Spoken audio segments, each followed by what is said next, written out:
You wouldn't believe how a simple chore can turn your whole life upside down. I was cleaning the house, minding my own business, when I stumbled upon something that stopped me in my tracks.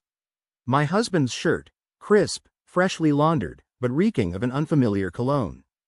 Definitely not his usual scent. Now, I've watched enough crime dramas to know that this wasn't just some innocent change of fragrance. Curiosity bubbled up, swiftly morphing into a gnawing suspicion. Was he cheating? No, that couldn't be. Or could it? Later, I decided to test the waters without diving in headfirst. Casual, like I wasn't dying inside. "How was your day, honey?" I asked, trying to keep my voice light. His response was vague, hurried.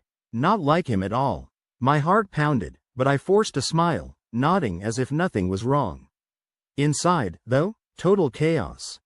Then, out of the blue, he invited his friends over for a poker night.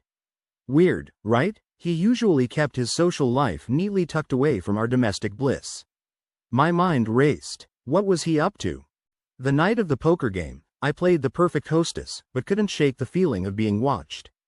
And not just by anyone, my husband. His eyes followed me, cold and calculative, every time I moved, spoke, or laughed with his friends. I tried to ignore it, but it was like a persistent itch you can't scratch. And then there was Mark. Charming, smooth-talking Mark. He started with subtle flirtations, a playful nudge, a compliment here and there. My husband didn't react, at all. Was he blind? Did he not care? His indifference emboldened me. Maybe, just maybe, I could play this game too. The first real contact came as Mark brushed his hand against mine while reaching for a card. A simple touch, but it sent electric shivers down my spine. I glanced at my husband, expecting fury or at least some reaction. Nothing. He watched, expressionless. What the hell was going on? As the night wound down, I expected some sort of confrontation. Maybe a passive-aggressive comment, a cold shoulder. But no, my husband simply kissed me goodnight, like any other evening. Bewildered, I lay in bed, thoughts swirling. Was this some kind of test? Or was he up to something far more sinister? Sleep was a distant dream. The scent of that unfamiliar cologne, Mark's flirtations, and my husband's eerie calmness played on a loop in my mind. What was happening to my perfectly normal life? One thing was certain. I was in for a wild ride. You know that feeling when you wake up and just know your life is about to get even more complicated? Yeah, that was me the next morning. I grabbed my phone and saw a text from Mark. "Last night was fun. Can't wait to see you again." Fun? Oh, it was more than fun. His words were dripping with hidden meanings, each one sending a thrill through me. I smiled to myself, the suspicion from the day before mingling with a new, dangerous excitement. We started meeting in secret. Mark and we'd sneak off to a little cafe on the outskirts of town. From the outside, we looked like two old friends catching up. But inside, there was a storm brewing. Our conversations were a mix of mundane chatter and something deeper, something electrifying. Every time our eyes met, I could feel the tension growing, pulling us closer. It didn't take long for our conversations to dive into personal territories. Mark made me feel seen and understood in ways I hadn't felt in years. The thrill of secrecy, the danger of being caught, it all added a new layer to our interactions. It was intoxicating, like walking a tightrope with no safety net. One afternoon, as we were saying goodbye in a secluded corner of a park, it happened. He kissed me, not a peck on the cheek, but a full, passionate kiss that left me breathless. My heart was pounding, my mind racing. What the hell was I doing? But instead of pulling away, I kissed him back. It was a moment of pure, unfiltered desire. Returning home, the mix of guilt and excitement was almost too much to handle. My husband was his usual self, nonchalant and indifferent. It was like he couldn't see the turmoil inside me, or maybe he just didn't care. His attitude only fueled my desire to continue with Mark. If my husband wasn't going to give me the attention I craved, I'd find it elsewhere. I became meticulous in covering my tracks. Deleting messages, creating alibis, it became second nature. The risk of getting caught only made it more exciting. Each secret meeting was a high-stakes game, and I was addicted. Then came the hotel room. Mark and I decided we needed more than just stolen moments in cafes and parks. We booked a room at a discreet little place on the edge of town. The anticipation was almost unbearable. As I got ready, My heart was pounding with a mix of fear and excitement. What if someone saw us? What if my husband found out? But those thoughts only added to the thrill. The hotel room was everything we needed it to be. A place away from prying eyes, a sanctuary where we could let go of all pretenses. As soon as the door closed behind us, we were all over each other. It was intense, passionate, and completely consuming. For a few hours, we forgot about the world outside. But reality has a way of creeping back in. As I left the hotel, the weight of what I was doing hit me again. The guilt gnawed at me, but so did the excitement. I was living a double life, and the lines between right and wrong were becoming increasingly blurred. How long could I keep this up? Only time would tell, but one thing was certain. I was in too deep to back out now. You ever get that feeling like you're walking a tightrope and any minute you're about to plummet? That's how I felt heading back to the hotel with Mark. Our encounters were getting more intense, and the tension had built up to a breaking point. As soon as the door clicked shut, it was like a dam burst. We couldn't keep our hands off each other, every kiss and touch charged with weeks of pent-up desire. It was a blur of passion and reckless abandon, a world away from my everyday life. Coming back home was like stepping into another universe. My husband was waiting, sitting there with that inscrutable expression. "How was your day?" he asked casually. My heart skipped a beat, but I managed to lie smoothly, spinning a tale about errands and lunch with a friend. The guilt was there, a sharp pang in my chest, but I pushed it down. My husband's eyes were unreadable, and for a moment, I wondered if he knew. But then he just nodded, and the moment passed. Little did I know, my husband had installed cameras in the house. I was being watched, every move and interaction under his silent scrutiny. He was gathering evidence, his face a mask of calm as he reviewed the footage. I was oblivious, too caught up in my own web of deceit to notice the eyes on me. Then, out of nowhere, my husband bought me an expensive necklace. He wasn't the gift-giving type, so this was a shock. The necklace was beautiful, glittering in the light. I accepted it with a mix of gratitude and suspicion. What was he playing at? Was this some kind of peace offering, or was there a darker motive? My interactions with Mark's friends started to change. They treated me with a newfound respect and admiration, like I was some kind of queen. It fed my ego, making me feel desired and important. The attention was addictive, each compliment and lingering glance fueling my desire for more. One day, Mark invited me to a party at his place. The invitation was risky, but the allure was too strong to resist. I needed to see him, to feel that rush again. The party was crowded, a sea of faces and loud music. Mark and I slipped away to a bedroom, the door clicking shut behind us. It was a stolen moment of intimacy in the midst of chaos, every touch and kiss electric. But then, the door opened. One of Mark's friends stood there, smirking knowingly before backing out and closing the door. My heart raced, panic mingling with the thrill. We were playing a dangerous game, and the stakes were getting higher. As the night ended and I headed home, my mind was a whirlwind of thoughts. The thrill of the affair, the fear of being caught, the confusing gestures from my husband. Everything was escalating, spinning out of control. I knew I was teetering on the edge, but I couldn't stop. The thrill, the danger, it was all too intoxicating. Lying in bed that night, I stared at the ceiling, the events of the day playing on a loop in my mind. The passionate encounter with Mark, the eerie calm of my husband, the unexpected gift, the risky party. I was in too deep, and the only way out seemed to be through. The path ahead was shrouded in uncertainty, but one thing was clear. My life was never going to be the same. Ever feel like you're living two lives and wondering which one is real? That was my life now. By day, I was the perfect wife, the epitome of routine and normalcy. But by night, things got wild and unpredictable with Mark. It was like flipping a switch, going from making dinner and folding laundry to stolen moments of passion and secrecy. I had perfected the art of leading a double life, but the thrill was starting to come with a side of paranoia. One night, Mark dropped a bombshell.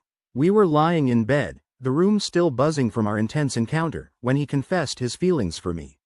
He said he was falling in love. Love? Seriously? The intensity of his words scared the hell out of me. This was supposed to be fun, an escape from the mundane, not some deep emotional entanglement. But I was too deep into the affair to back out now. I muttered something non-committal, my mind racing. Love was complicated, messy, and I wasn't sure I was ready for that. Things started to get even weirder with my husband's friends. They acted strangely around me, their knowing glances and cryptic comments making my skin crawl. It was like they knew something I didn't, and it drove me crazy. Was my secret out? Were they playing some twisted game? The paranoia was eating me alive. I couldn't take it anymore. I confronted my husband about his friends' behavior. "What's going on with your buddies? They've been acting really strange around me," I blurted out, trying to keep my voice steady. He dismissed my concerns casually, waving them off like I was imagining things. His nonchalance only added to my confusion and frustration. What was he hiding? Despite the growing tension, Mark and I booked another hotel room. The risk of discovery only made our encounters more intense. It was like playing with fire, and we were both addicted to the heat. Every touch, every kiss was charged with the danger of being caught. It was thrilling and terrifying all at once. Leaving the hotel that night, I noticed someone taking pictures of us. My heart stopped. Who the hell was that? Panic set in as I realized the potential consequences of being caught. I tried to play it cool, but inside, I was freaking out. Was this the beginning of the end? I didn't have to wait long to find out. My husband confronted me, but not with anger. No, his calm demeanor was more terrifying than any rage. He showed me the photographs, his voice steady as he revealed he knew about the affair. He had been watching, collecting evidence, biding his time. The game was up. Sitting there, my world crumbling around me, I realized I had underestimated him. He wasn't the clueless husband I had thought. He had been 2 steps ahead, playing his own game. And now, I was at his mercy. The calm in his eyes was chilling, a stark contrast to the storm of emotions inside me. What was he going to do with this information? How would I get out of this mess? The tension was suffocating. My double life was unraveling, and I had no idea what would come next. The only thing I knew for sure was that nothing would ever be the same.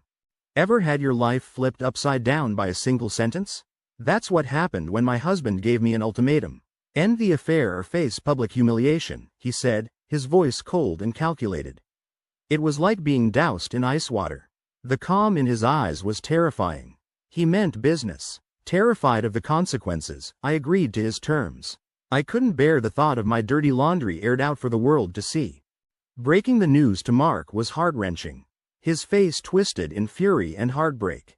He was angry at me, but even angrier at my husband. The situation escalated dangerously, Mark shouting about how he would never forgive me for betraying him, while I stood there, tears streaming down my face. It felt like my world was collapsing, piece by piece. To the outside world, my husband and I pretended to reconcile.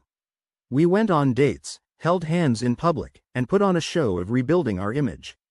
Every smile felt like a lie, every kiss a betrayal of my true feelings. It was exhausting, playing the part of the loving wife while my heart was elsewhere. Behind the scenes, my husband was orchestrating a more sinister plot. He hired a private investigator to follow Mark, gathering dirt on him. It wasn't long before he had a file full of incriminating evidence, shady business deals, questionable relationships.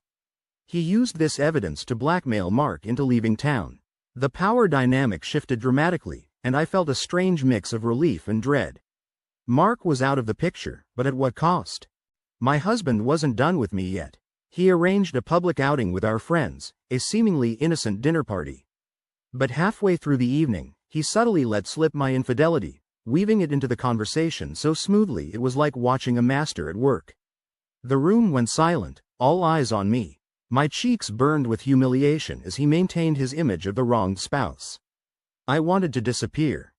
Despite the humiliation, I couldn't stay away from Mark. Our secret meetings resumed, even more dangerous and intoxicating than before. The secrecy, the risk, it all heightened our passion. Every stolen kiss, every whispered word, felt like a rebellion against the life I was forced to lead. But the stakes were higher now. My husband was always watching, always one step ahead. I had to be more careful, more meticulous in covering my tracks. The thrill was addictive, but so was the fear of getting caught again. I was trapped in a web of deceit and manipulation, and every move I made only seemed to tangle me further. Living a double life was taking its toll. I was constantly on edge, jumping at every shadow, every unexpected noise. The guilt gnawed at me, but so did the excitement. I was addicted to the danger, the thrill of sneaking around, the rush of being with Mark. But deep down, I knew it couldn't last. Something had to give, and when it did, the fallout would be catastrophic. My husband's manipulation was relentless. He controlled every aspect of my life, from who I saw to where I went. I was a puppet, dancing to his tune, while he held all the strings. The only solace I found was in those stolen moments with Mark, but even they were tainted by the knowledge of my husband's watchful eye. The tension was unbearable. I was living on a knife's edge, waiting for the other shoe to drop. The question wasn't if, but when. When would my husband decide he was done playing his game? When would Mark finally break under the pressure? And where would that leave me, caught in the crossfire of their power struggle? Every day was a challenge, a mystery waiting to unfold. I was playing a dangerous game, and the stakes were higher than ever. But no matter how hard I tried, I couldn't find a way out. The only thing I could do was keep moving forward, navigating the treacherous path laid out before me, and hope that somehow, someway, I would find a way to survive. Ever feel like you're caught in a spider's web, every movement pulling you deeper into the sticky mess? That's what my life had become. Mark, ever the charming rebel, had decided to plot revenge against my husband. The irony wasn't lost on me. I was the one tangled up in this web, and now I was supposed to help tear it apart. Mark involved his friends, creating a complex plan full of deceit and danger. It felt like we were playing a high-stakes game of chess, with each move carefully calculated. The sabotage began subtly. Mark and his friends undermined my husband's business deals, creating a ripple effect that led to financial strain. The tension at home was palpable. My husband was on edge, snapping at every little thing. I watched the chaos unfold with a mix of satisfaction and dread. This was what I had wanted, right? To see him suffer for his cold manipulation? But the reality was far messier. Anonymous tips started pouring in, warning my husband about Mark's plans. The paranoia set in quickly. He hired more security, isolated himself, and the fortress he built around our home grew taller and thicker. The man who once controlled every aspect of my life was now losing control, and it was both exhilarating and terrifying to witness. I found myself in the precarious role of a double agent. I fed Mark information while pretending to support my husband. Balancing these dual identities was exhausting. Every lie, every secret, was a weight on my shoulders, and the line between truth and deceit blurred more each day. Then, the bomb dropped. My husband's business collapsed, leading to financial ruin. He was a broken man, his empire in shambles. He suspected Mark was behind it, but he had no concrete evidence. The suspicion festered, turning our home into a war zone of silent accusations and icy glares. The power dynamic had shifted dramatically, but at what cost? The inevitable confrontation came. My husband cornered me, his fury barely contained. "Are you still seeing him?" His voice was low, dangerous. The tension in the room was suffocating. I denied it, of course, but he saw through my lies. He couldn't afford a scandal, so he kept the confrontation private, but the damage was done. Our fragile reconciliation was shattered, and I was left wondering how much longer I could keep up this charade. The final blow came from Mark himself. In a moment of brutal honesty, he revealed that he had been using me to get back at my husband. His words cut deeper than any knife. I had been a pawn in his game, discarded once my usefulness ran out. The betrayal was devastating, leaving me feeling used and discarded. I was alone, caught in a web of deceit of my own making. My husband, once the puppet master, was now a shadow of his former self. Mark, who I thought was my ally, had turned out to be my greatest enemy. The realization hit hard. I had played a dangerous game, and I had lost. Sitting in the ruins of my life, I knew I had to make a choice. Continue down this path of destruction or find a way to untangle myself from the web. The challenge was daunting, but I was determined.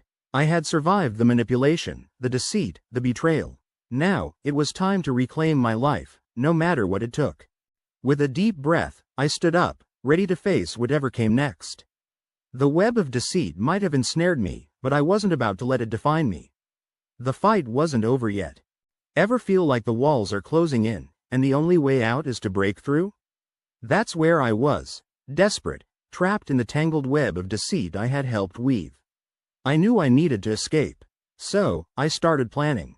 I saved money from the grocery budget, bit by bit, and created a new identity. New name, new city, new life. I was ready to leave everything behind and start over. To buy myself time, I pretended to reconcile with my husband. It was the performance of a lifetime. We went out for dinners, attended social events, and even took a weekend trip to the mountains. The tension at home was unbearable, but I smiled through it all, counting down the days until my escape. Every "I love you" felt like a lie, every kiss a betrayal of my true intentions. But I had to play the part. Before I could leave, I had to confront Mark. We met one last time in a dimly lit cafe. I could feel my heart pounding as I walked in, the weight of his betrayal still fresh. "Why did you do it?" I demanded, my voice shaking with anger. He looked at me with those familiar eyes, but there was no warmth left. Our argument was heated, both of us throwing accusations and regrets like daggers. By the end, we were emotionally drained, the love we once shared now a pile of ashes. It was the closure I needed, even if it left me raw and exposed. The night of my departure, I left a note for my husband on the kitchen table. "I'm leaving. Don't try to find me." My heart raced as I slipped out the door, the fear and excitement of the unknown future swirling inside me. The city lights blurred as I drove away, every mile putting distance between me and the life I was fleeing. Starting over in a new city was both thrilling and terrifying. I used the skills I had honed during the affair, discretion, secrecy, adaptation, to blend in and create a new persona. I was a different person now, shedding my old skin like a snake. I found a small apartment, a modest job, and began to build a new life. It wasn't easy, but it was mine. But peace was short-lived. My husband, ever the puppet master, had tracked me down. He revealed he had been following me all along, his plan for revenge more elaborate than I could have imagined. I woke up one morning to find my new friends and colleagues staring at me with a mix of pity and disgust. He had exposed my new identity, airing my dirty laundry for all to see.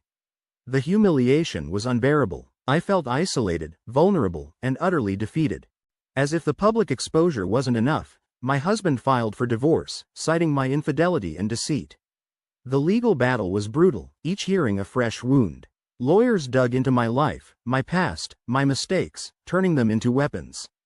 Financially and emotionally drained, I felt like a shadow of my former self. The divorce dragged on, each day chipping away at my resolve. Sitting in the courtroom, I watched my husband's cold, satisfied expression and realized that he had won. He had stripped me of everything, my reputation, my finances, my dignity.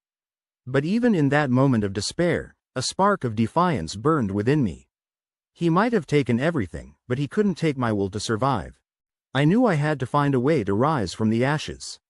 The battle wasn't over yet. It was time to rebuild, to reclaim my life piece by piece.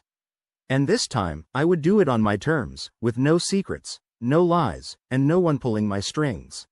Sometimes, just when you think the world's got you cornered, an unexpected ally shows up.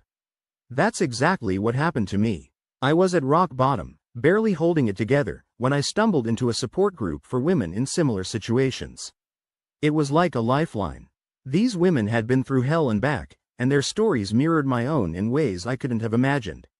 The camaraderie and support helped me regain my strength and determination. It felt good to be among people who understood, who didn't judge, who just got it. One day, out of nowhere, I started receiving financial support from a mysterious benefactor. No name, no explanation, just deposits in my bank account that allowed me to keep fighting in the legal battle. Whoever it was, they saved me. I had no clue who to thank, but I was grateful beyond words. It gave me the boost I needed to keep pushing forward, to not give up. Feeling emboldened by this newfound support, I decided to hire a private investigator to dig up dirt on my husband. If he could play dirty, so could I. The investigator was thorough, and what he uncovered was gold. My husband had his own skeletons, illegal business dealings, infidelities, you name it. The man who had tried to destroy me was no saint. I finally had the leverage I needed. Armed with this new evidence, I went to court ready for a showdown. The revelations shocked everyone. My husband's smug demeanor crumbled as the investigator presented the damning evidence. The courtroom drama was intense, the tension palpable. It felt like a twisted soap opera, but it was my life. And for once, the tide was turning in my favor. The court awarded me a substantial settlement. The victory was bittersweet. I had fought so hard, lost so much, but now I had a chance to start afresh. It wasn't about the money, it was about reclaiming my life, my dignity. The settlement gave me the means to rebuild, to finally put the past behind me. Reconnecting with my family and old friends was the next step.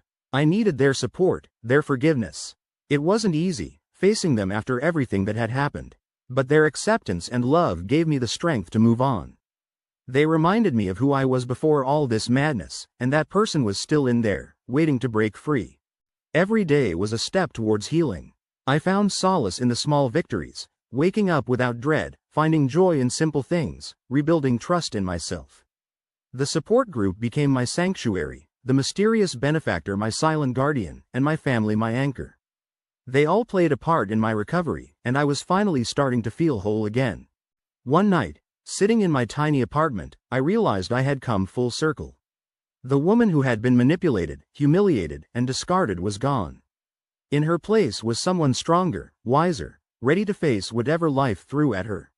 I had been through the fire, and I had come out the other side, not unscathed, but unbroken. And as for my husband? He was just a chapter in my story. A painful, twisted chapter, but a chapter nonetheless. I was ready to write new ones, filled with hope, strength, and maybe even a little bit of happiness. The future was uncertain, but for the first time in a long time, I was okay with that. I was ready to embrace whatever came next, one step at a time. Ever wonder if life could get better after hitting rock bottom? It turns out, it can. I found a job that I loved, working with people who appreciated my skills and dedication. The sense of purpose and fulfillment was empowering. Every day, I woke up excited to face new challenges, knowing I was valued for what I brought to the table. It was a far cry from the chaos and manipulation of my past life. Then there was the new relationship. I cautiously dipped my toes into the dating pool and met someone truly kind and understanding. He knew about my past but saw my potential for the future. It was refreshing, being with someone who didn't judge me for my mistakes but appreciated the person I was becoming. We took things slow, and for once, I felt hopeful about love. Volunteering in my community became my sanctuary. I used my experiences to help others in difficult situations. The work was fulfilling and gave me a sense of belonging.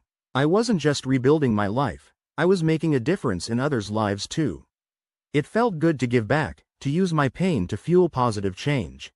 But closure was still a missing piece. I met with my husband one last time, seeking to put the past behind us.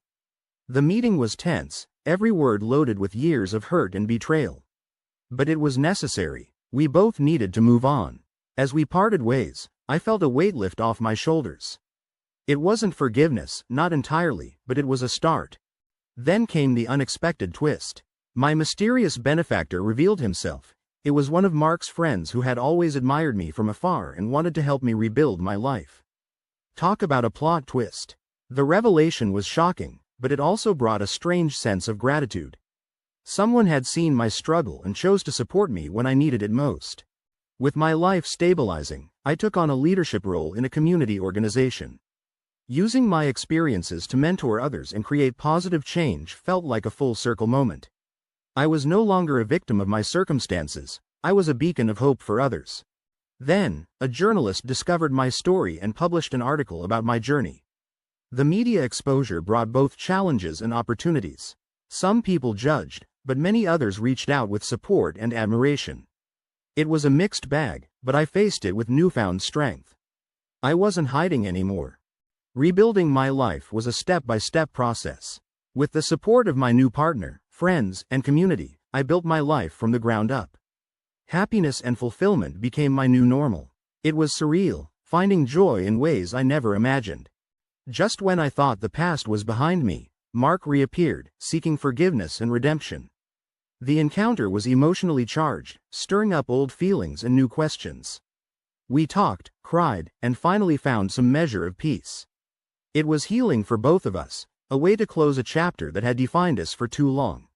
With the chaos behind me, I pursued new hobbies and interests. I traveled, learned new skills, and explored the world with a sense of freedom and adventure. The future was uncertain, but I was ready to face it with courage and resilience. Reflecting on my journey, I realized how far I had come. The trials and tribulations had made me stronger and more determined to live life on my own terms. I started writing a book about my experiences, hoping to inspire others to overcome their challenges and find their own paths to happiness. Surrounded by loved ones and pursuing my passions, I finally found peace and contentment. The journey had been wild and unexpected, but it had led me to a place of true fulfillment. And that, I realized, was the best revenge of all, living a life full of joy and purpose despite everything that had tried